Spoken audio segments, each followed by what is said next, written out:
The definition of the victim mentality, folks, I'm going to take a little bit out of the middle.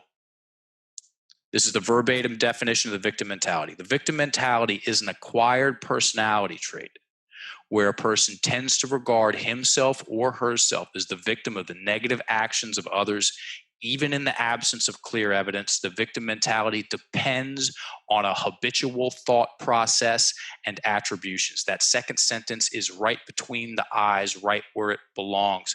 The victim mentality depends, as in it has to have a habitual thought process. Habitual accurately implies duration and addiction. Yes, people can get addicted to their victim mentalities. Happens all the time, and it doesn't happen. It happens over a prolonged period of time. And in my personal and professional opinion, that is a thief in the night.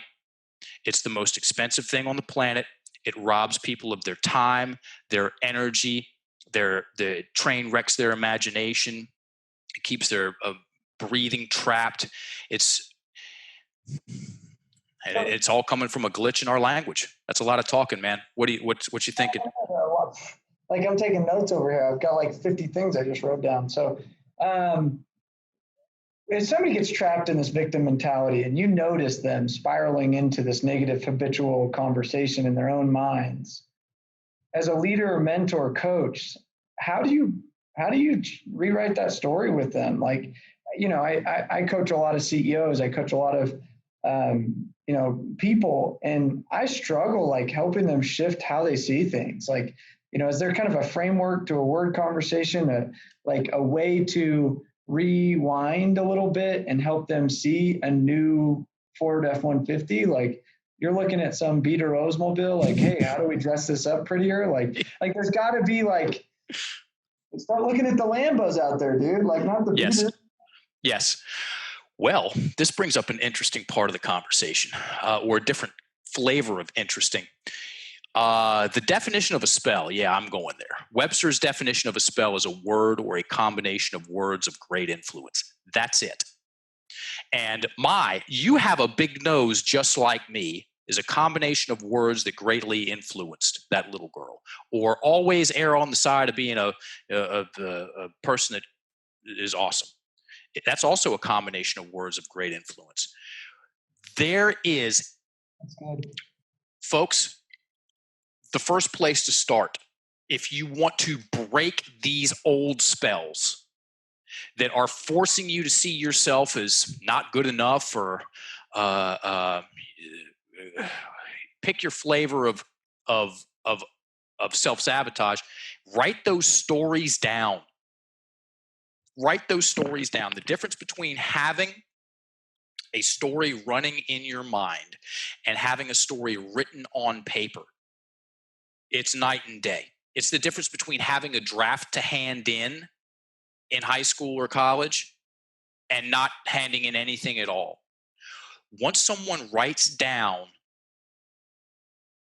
their stories of the times when they lost, the times that the things, the rejections, you're literally giving yourself distance, breathing room. There, it's gone from in your mind, seemingly infinite, looping around, kicks you in the face, and then it's gone. What do I do with that? Oh, I don't like it. Which is what leads people to do the two most common things that people do when it comes to dealing with their internal negative, quote unquote, negative stories, which is either to run from it or to try and fight it. You got to externalize it. Once the story is written down, it's finite. You got a beginning, you got an end. And then you can look at the words. Okay? You can look at the language. You can look at the story and start to gain clarity on it. So first things first, write the thing down. And if you want extra credit bonus points for it, write down the specific stories. You would just journal. So like just basically get a journal and just start writing or typing or whatever. Yes. And it seems that the written journaling is more powerful. And either way, get it on paper, and that's a very good start. Another thing that you can do if you want to down regulate yourself, is to talk a little bit slower. Talk about 10 to 15% slower. Have a conversation with someone at a slower pace and watch what happens. Watch what happens to the way you sound. Watch what happens to how you breathe. Watch what happens to how you have access to the pauses more. You'll be able to feel your language more. Definitively talk less, talk slower, get so much more done. And I've got more energy because of it. I noticed that. Like, I didn't want to like comment. I'm like, well, I've never heard how you talked prior to this, but I noticed that you tend to slow down how you tell the story, how you present yourself. You're a little bit more pausey, methodical. And I was wondering if you're doing that by design. You've trained yourself to do that. I was going to say something. Yep, both. I do that by design, and I have trained myself to do that. I pay attention to what feels the best for me as far as my pace of speech and how fast I talk or need to talk to keep my breath where I want it. Because there's 3 levels to the game, folks. Whether, let's just talk sales or presentation skills. There's insecure, there's confident, and then there's comfortable. Most people want to get to confident because most people are insecure when it comes to presenting or pitching.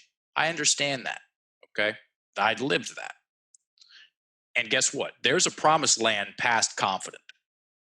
It's called comfort. And when you're comfortable on stage, everyone knows it. World-class speakers, they are enjoying themselves. And there's only one way to enjoy yourself, and that is to feel comfortable in your own skin.